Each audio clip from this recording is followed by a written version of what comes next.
এই হয়রানি বন্ধের জন্য আগামী 21শে জানুয়ারি কলকাতা শহীদ মিনারে আমরা ডাক দিয়েছি।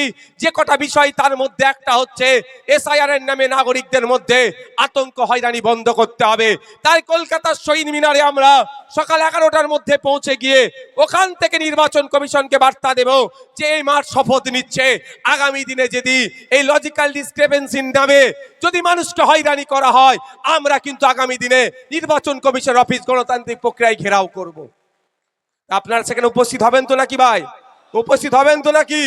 কে শাসক দলের দুষ্কৃতীদের দ্বারা খুন করা হয়েছে, আমাদের দেখে তাদেরকে কেড়ে নেওয়া হয়েছে, কিন্তু হাসান ভাইকে আমরা ভুলে যাইনি। হাসান ভাইকে আমরা রেকগনাইজ করি, হাসান ভাইয়ের অবদানকে আমরা ভুলে যাইনি। তার পরিবারের সাথে যেমন আছি আমরা, সাথে সাথে বিভিন্ন কর্মে কাজে হাসান ভাইকে আমরা স্মরণ করি। তাই হাসান ভাইয়ের স্মরণেই আজকে এই রক্ত অর্পণ শিবির। আমি রক্ত নিয়ে গুটি কয়েক কথা আপনাদের বলতে চাই। আমার আগের বক্তা আমাদের রাজ্য কমিটির ওয়ার্কিং প্রেসিডেন্ট তথা দেগঙ্গা বিধানসভার অবজারভার শামসুর আলী মল্লিক সাহেব আপনাদেরকে চালচোর থেকে শুরু করে বিভিন্ন বিষয় আপনাদের বলে দিয়েছেন। আমি আপনাদের যেহেতু আজকে রক্তদান শিবির, রক্ত অর্পণ শিবির, এই রক্তদানের বা রক্ত দেওয়ার ব্যাপারের বিষয়ে কিছু আমি চর্চা করতে চাই। সমস্যা কোন জায়গায় দাঁড়িয়েছে জানেন? দরকার শাসকের করার, তারা করতে পারছে না, উল্টে আমাদেরকে করতে হচ্ছে। আর আমরা যখন এই ধরনের প্রোগ্রাম করছি, আমাদের নামে বিভিন্ন অভিযোগ, আমাদের এই প্রোগ্রামকে আটকানোর বিভিন্ন কৌশল করা হচ্ছে। আপনাদের জানিয়ে রাখি, প্রতিনিয়ত পশ্চিমবাংলায় 1800 থেকে 2000 ইউনিট রক্তের প্রয়োজন হয়, কিন্তু সেই পরিমাণ রক্তের যোগান দিতে পারে না সরকার। কেন সরকারের নাম বলছি? ফান্ডামেন্টাল রাইটসের মধ্যে, মৌলিক অধিকারের মধ্যে বলা হচ্ছে আপনি অসুস্থ, আপনাকে সুস্থ করে তোলার দায়িত্ব সরকারের। তাহলে আপনার রক্তের প্রয়োজন হয়েছে, রক্তের দরকার, সরকার সেই রক্তের ব্যবস্থা আপনাকে করে দেবে। এটা নীতির মধ্যে পড়ছে, এটা অধিকারের মধ্যে পড়ছে। কিন্তু আমরা কি দেখছি ভাই? আপনাদের বসতে হবে, মিডিয়ার যারা আছে ছাড়া একটু পিছিয়ে যান, মহিলারা আছে আপনারা একটু পিছিয়ে যান, পিছিয়ে যান, মহিলারা আছে ওখানে।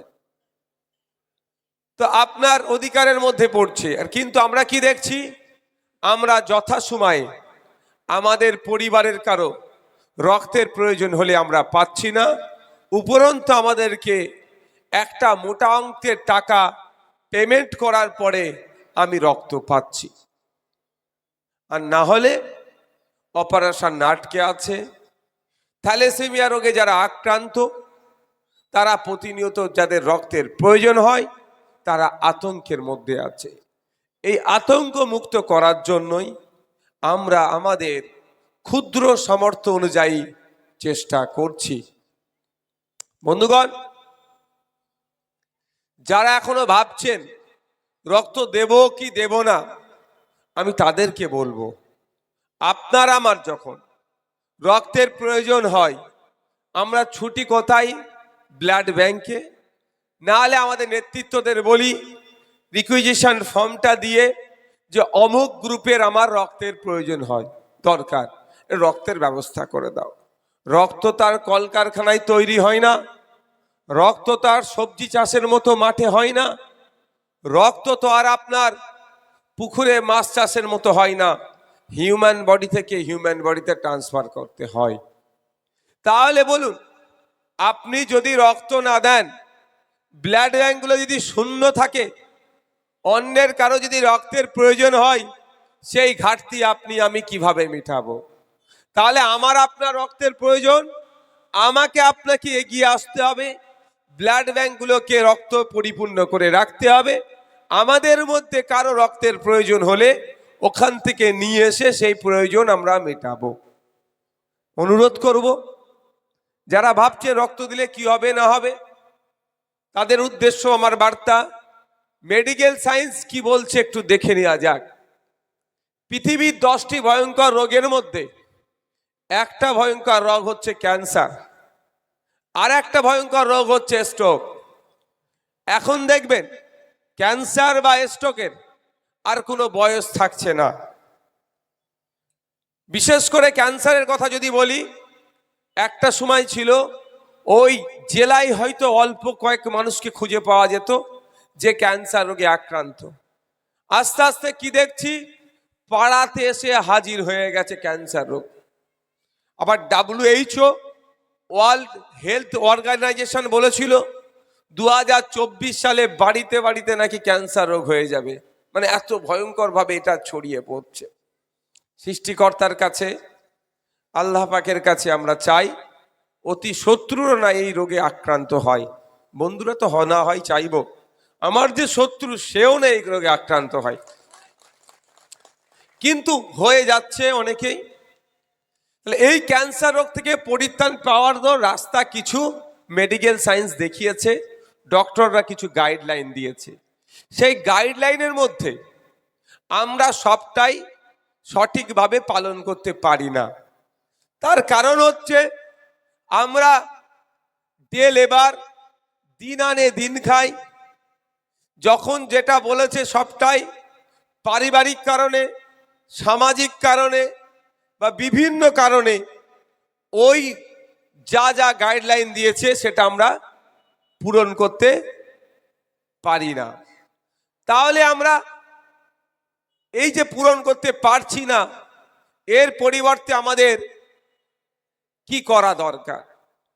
মেডিকেল সায়েন্সের যে গাইডলাইন আছে সেই গাইডলাইনে বলা হচ্ছে আপনি যদি প্রতিনিয়ত ব্লাড দেন, শরীর থেকে বার করেন, তাহলে আপনার ক্যান্সার রোগের ঝুঁকি কমে যাবে। এই প্রতিনিয়তটা কতদিন অন্তর? 120 দিন। 120 দিন অন্তর যদি আপনি নিয়মিত রক্তদান করতে থাকেন, তাহলে আপনার ক্যান্সার রোগের ঝুঁকিটা কমে যাবে। স্ট্রোক আসা যাক। আজকে দেখুন বয়সের আর কোনো পার্থক্য নাই। আজকে দেখুন বয়সের আর কোনো তারতম্য নাই। ইয়াং ছেলে মেয়েরাও স্ট্রোক রোগে আক্রান্ত হচ্ছে। আগে ছিল বয়স্করা, বৃদ্ধারা স্ট্রোকে আক্রান্ত হতো, আর আজকাল কি দেখছি 30-35 বছরের ছেলে, 40 বছরের মানুষজনও, ছেলে মেয়েরা স্ট্রোকে আক্রান্ত হয়ে যাচ্ছে। স্ট্রোকে আক্রান্ত হয়ে যারা মারা যাচ্ছেন, আর একটা অংশ বেঁচে থাকছে। যে অংশটা বেঁচে থাকছে সেই অংশের মধ্যে 80% মানুষ কর্মক্ষমতা হারিয়ে ফেলছে, অর্থাৎ সে চিরজীবনের মতো বেডে রেস্ট হয়ে যাচ্ছে, বা সে আর স্বাভাবিক জীবনযাপন করতে পারছে না। কত ভয়ঙ্কর রোগ বুঝতে পারছেন? এই স্ট্রোক থেকে বাঁচার পন্থাও আছে, একাধিক পন্থা আছে, একাধিক সিস্টেম আছে। একটা গুরুত্বপূর্ণ রাস্তা হলো ওই আপনাকে নিয়মিত রক্তদান করতে হবে। আপনি যদি নিয়মিত রক্তদান করেন, ডক্টররা বলছে, মেডিকেল সায়েন্স বলছে, চিকিৎসা বিজ্ঞান বলছে, আপনার স্ট্রোকের ঝুঁকিও কমে যাবে। তাহলে একটু ভাবুন, রক্ত দিলে যেমন মুমূর্ষ রোগীর প্রাণ বাঁচতে পারে, রক্ত দিলে যেমন থ্যালাসেমিয়া রোগে যারা আক্রান্ত তারা নিয়মিত যাদের রক্তের প্রয়োজন হয় সে জায়গায় একটু সুরাহা হবে। রক্ত দিলে যেমন সম্প্রীতির বার্তা যাবে, ঐক্যের বার্তা যাবে, সৌহার্দ্যের পরিবেশ তৈরি হবে, ঠিক একইভাবে রক্ত দিলে আপনারও স্বাস্থ্য ভালো থাকবে। তাই বন্ধুগণ, যারা এখনো কনফিউজ আছেন দেবো কি দেবো না, কি হবে না হবে, আমি আপনাদের বলবো রক্ত দিন, সমাজ ব্যবস্থা গড়ে তুলুন, সামাজিক বার্তা দিন, সাথে সাথে নিজেরও পরিচয় জাহির করুন। আপনি একজন স্বাস্থ্য সচেতন মানুষ হিসাবে প্রতিষ্ঠিত করুন সমাজে নিজেকে। বন্ধুগণ, অনেকে এটাও ভাবে রক্ত দিচ্ছি, এই রক্তটা কবে আসবে না আসবে সে কথাও আমি বলবো। আচ্ছা, আমি এই বিষয়ে বলছি, কারো শুনতে কি অসুবিধা হচ্ছে? যারা এই বিষয়টা শুনতে চান একটু হাত তুলে দেখান।